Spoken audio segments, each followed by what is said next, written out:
I am the self-help hacker. Here's my wisdom for you. Visit people while they're still alive. Visit people, like in the same room, talking to them.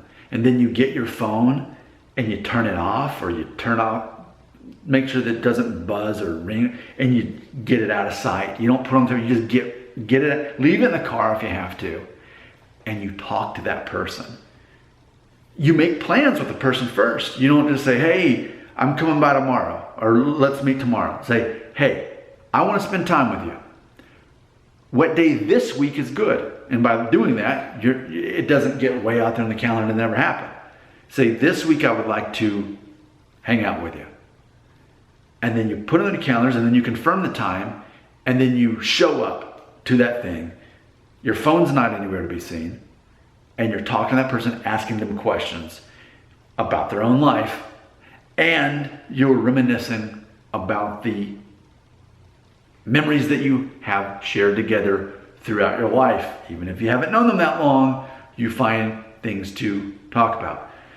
This is very important now more than ever, because we know how silly people are now.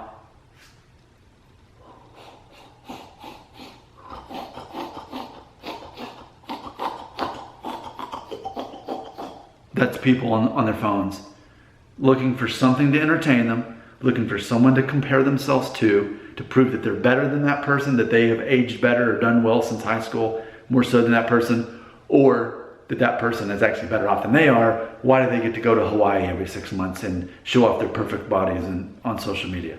That's what people are doing when they're doing that. So imagine a version of existence where people didn't live in that space, but instead made an effort to hang out with people in real time and really focus on quality time with people. What's really probably got me thinking about this, and again, classmate passed away a couple weeks ago, and it's helped me to reevaluate how I live my life. I have, over the last couple months, been doing a good job about guys that I know, hanging out with them, let's go for coffee, and actually doing that. And that's good. I will say I had a mentor a couple months ago that passed away. He was 58, so he really wasn't that old. I mean, he's exactly 20 years older than me, and he really did serve as a mentor back when I was a teenager. And he's the reason I was in plays and in acting, and that really transformed me from a shy little kid who wasn't good at sports and didn't know what he wanted to do, to someone who is very comfortable being in front of people and speaking. He's the reason for that. So he passed away unexpectedly at age 58. Lived in Atlanta, whereas I live in Nashville. It's not the biggest of drives, but if I had it to do over again, I would have told my wife, hey, I want to plan a weekend where I drive down to Atlanta and hang out with him. And she would say, okay, yeah, well, here's the weekend. And then I would have reached out to him and I would have planned it. And I would have basically invited myself to Atlanta and say, hey, I want to spend time with you. That's what I would have done if I could now. Granted, he passed away a couple months ago at age 58. I don't have that opportunity. But so much of my identity, so much of my life is because of him. So because of that, since we can't travel back in time and change anything, now it's got me mindful. Who are the people that have influenced me for the better? Whether I've known most of my life or not. Who are those people that I can make an effort to spend time with? Maybe they're pretty close to me geographically. Maybe I would need to drive away. But who are those people?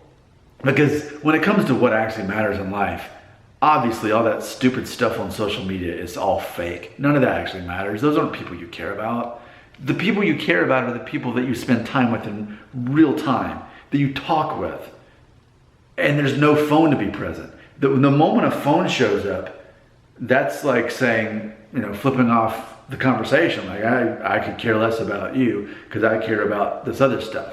I think, and it's funny to see how those are polar opposites. Cell phone, real conversations. And the moment you mix them together, then the cell phone wins. It has more authority because it's artificial, it's superficial. Nothing like actually visiting with somebody in real time. What a commodity. And that's something now in 2020 I'm going to be more mindful of. who are people like my friend who passed away at age 58 recently? Who are other people like him that I really need to make an effort to spend time with? It's all about hanging out with people in real time while they're still alive, because you can right now. I've made a video recently saying how no one can waste your time without you allow them to do that. That there's always enough time in every day to get done what you really want to do. And the fact that we have Netflix and social media stealing that time, it makes it too easy for us not to do the things that actually matter, which is spend real time with people who actually matter. I know the irony, this is technically social media, but you can't scroll YouTube in the same way you can do all that stuff.